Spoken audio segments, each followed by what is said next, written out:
And the Sphinx is supposed to be the pharaoh merged with the lion body. It's the solar principle of man. Esoterically, it's the consciousness of man fused with the solar principle. It's man's ability to partake in the divine. It's a message for us.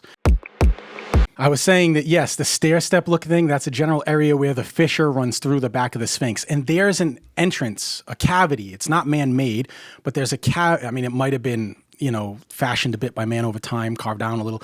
But there's a cavity that goes into the Sphinx, and it wraps all the way around the right side of the Sphinx and goes to that entrance in the back. In fact, there's early accounts where people thought one of the pharaohs, Amasis, was buried in there. They think it's a secret chamber.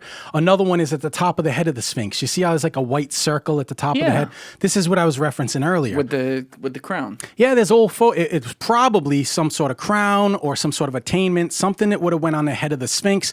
We have a precedence for this. You can see evidence of this in the Luxor Museum, where you have a small scaled down Sphinx of Tut, and he has the crown, and it's basically like a Lego piece. It snaps into place. Right. Crown is missing.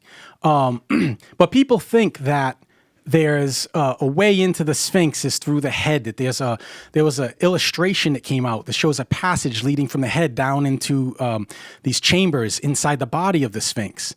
This is because of the work of I'm drawing a blank. Reisner, George Reisner. He was an Egyptologist from Harvard. It did expeditions and excavations at the Sphinx. In fact, he's part of the reason for attributing the Sphinx to Khafra, because and the pyramids to Khufu, the Great Pyramid to Khufu, because he did a lot of the excavations around the pyramids, where you have the 3 satellite, or they call them Queen's pyramids, Hanutsun, and the relatives of Khufu, the wife, and so forth. And so George Reisner, there was someone that said they got an account from George Reisner, and they reported in a paper that he's saying that they found, inside the head of the Sphinx leading down into an actual chamber, a temple inside the Sphinx. That never happened. It was proven to be a false. So you'll see images of this on the internet. You'll see people use this image in YouTube videos, but the whole thing is it's a hoax. It's already been dismantled. If you dig into it. A YouTube video with a hoax? That would never happen. No, it's all true. It's on YouTube. It must be real. Yes, it's all real. Yeah. So we know that it goes down about 6 feet or so. How do we know? Actually, if you might be able to find it if you Google "man inside head of Sphinx" or "hole in head of Sphinx man." Yeah, you know what? There's an old vintage photo. We Googled this in episode 154, I believe, or 153 with Matt LaCroix, maybe 2 hours in, or what was he saying? Hour and a half in. Where we could, I'm pretty sure it was within the episode. If it was, it would have been at the 130 timestamp, something like that. But you can see it where there's literally his head's up. Scroll down a little bit, you might see the old photo of the man standing inside. Oh yeah, there it is to the left on the bottom. That one. Click on that. Yes. This is before they filled it with cement. That's the head of the Sphinx. Whoa. He's probably, who knows, he's maybe 5 feet. So actually, we're probably looking at about 4 to 5 feet of depth. We can't say with certainty.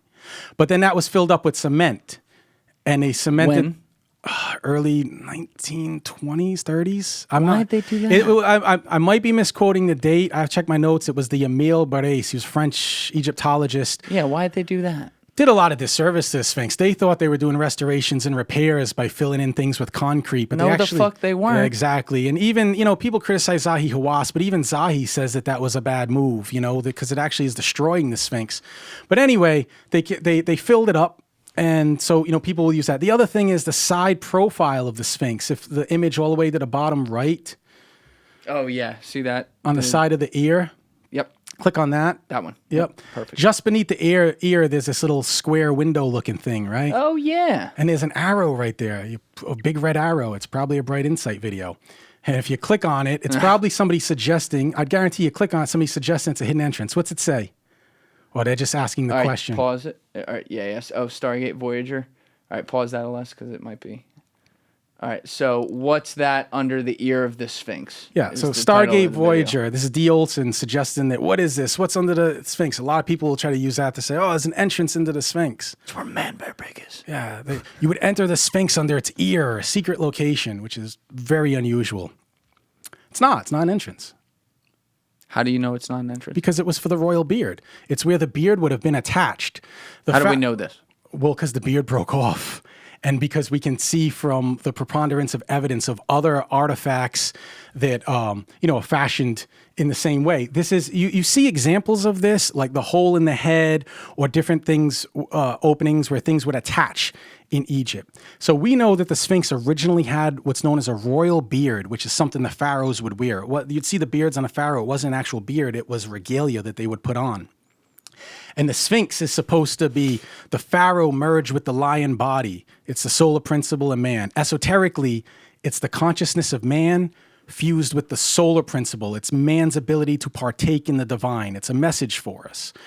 It's what's known as an androsphinx. Interesting. Anyway, yeah, that's the attachment that would attach for the beard. The beard broke off. We do have pieces of it. There's pieces of it in the Cairo Museum and the British Museum. So that's not an entrance. It was just the attachment for the beard. The hole in the head is not an entrance. It was used for a peg, which probably had a crown. The hole in the rump is a natural geological fissure. The hole in the back is later. It's probably looters. People have been trying to get it, had these ideas all along in ancient times, and you can see all the chisel marks where they burrowed their way through the limestone. And then there's another small opening right behind the neck on the back of the Sphinx. It's hard to see sometimes. We call this Perring's hole. John Shea Perring, who along with Howard Weiss were early English explorers in Egypt. Howard Weiss did a lot of excavations in Egypt back then, not, the methods that they used back then. Like, for example, they would use dynamite to blow things up. And that's what happened. And actually, Zahi Hawass later went and pulled out the tools years later. But anyway, we call that Perring's hole because there's a little hole in the back. None of these lead really anywhere. I mean, they do in the rump, it does go somewhere. It goes into the left and up and around. Then on the right side, the northern side of the Sphinx, if you were to look at a northern profile shot of the Sphinx, you'll see where it looks like there used to be an entrance. And there was. In fact, we found old photographs of two men standing inside, like the stomach of the Sphinx on the side. And Zahi says, and I have this in the video I have on the documentary video, Sphinx Origins and Hidden Entrances on my YouTube channel, the clip with Zahi where he says... Link in description below. Where Zahi Hawass, the Egyptologist, says that they have the images of people inside and that there was an opening and that they patched it up. But before they patched it up, he took the wall down and went back inside. Problem is, we have nothing published about this in Egyptology. So we don't know how far in that entrance goes. We don't know how wide it is, how tall it is. We don't know dimensions. All we have is Zahi saying, move along, nothing to see here. And he could be right. It may not go anywhere. It may just be a natural cavity. But... we just looking at it by the surface, we don't always, we can make assumptions. We can't say with certainty. It might, with a closer eye, like in the back of the Sphinx. Yes. Mark Lehner was finished with his work, and then lo and behold, somebody comes and is like, remove this stone, and there's a passage, and a whole new world opens up for them. They actually went in and retrieved stuff, but it was more, I think Mark Lehner pulled out a pair of shoes and stuff. So who? Oh, Lehner. Mark Lehner. So we know people have been there in more recent times.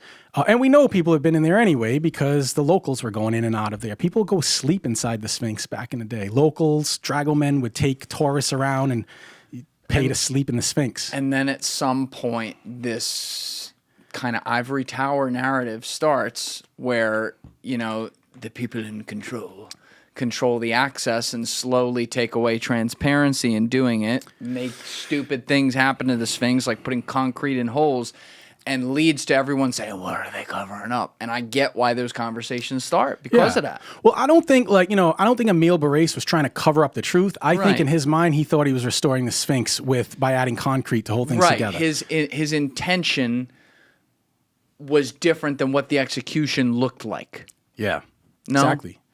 And then even, like the back of the Sphinx, bricking it up. I think that's just restoration. At some point, they came along and they're like, well, we know this cavity only goes so far. We don't need access. Let's cover it up and brick it up, and that's what they did. I don't think it was intentionally to hide some mysterious thing.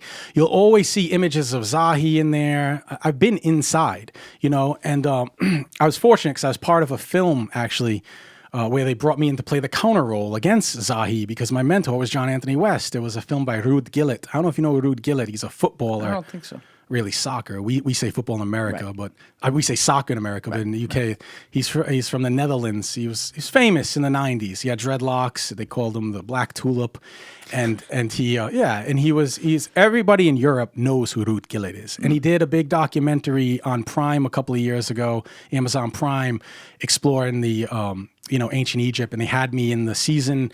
The last episode finale where they're basically pitting me against Zahi Hawass, and I go over all the evidence for the cavities inside the Sphinx. Very cool. Yeah, so there are, as far as we know, this is it. There are no actual evidence, there's no actual entrances besides the entrances we pointed out, which most of them are natural cavities, defects, or looters trying to burrow their way in. But I've been inside the Sphinx. I've seen every nook and cranny, with the exception, I can't say I've been in the chest of the Sphinx, but I have accounts from others. Now, hey, there might be some stone in there that could get moved and there's a passage.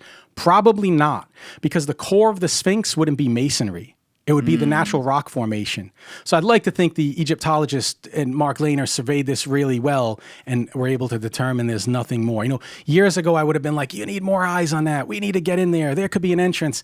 I'm at a point now where I don't believe that's the case. One problem, though, with the ivory towers in Egyptology, like I said, on the side, Zahi's never published anything about what they found inside the Sphinx. And that would be important. Let's know about dimensions. Let's know about, all the information we can gather. And this is a big problem in Egyptology, that a lot of publications on these sites are scant. Now, while there's tombs and lexicons of plethora of stuff written on Egyptology, when it comes to actual archaeology, there's only a handful of papers that have been written about the Bent Pyramid before they reopened it, or there's absolutely nothing published about his findings. He'll just say there's nothing to see here. But okay, I want to know, what are the dimensions? What's the rock type? Could we be missing something that could lead further into the Sphinx? Maybe. Probably not, but maybe. Yeah. So. It's crazy because we'll still be peeling this all away 50 years from now and still asking a lot of the same questions, new ones that come up. And we're talking about things that, as the years go on, it just gets thousands and thousands of years older.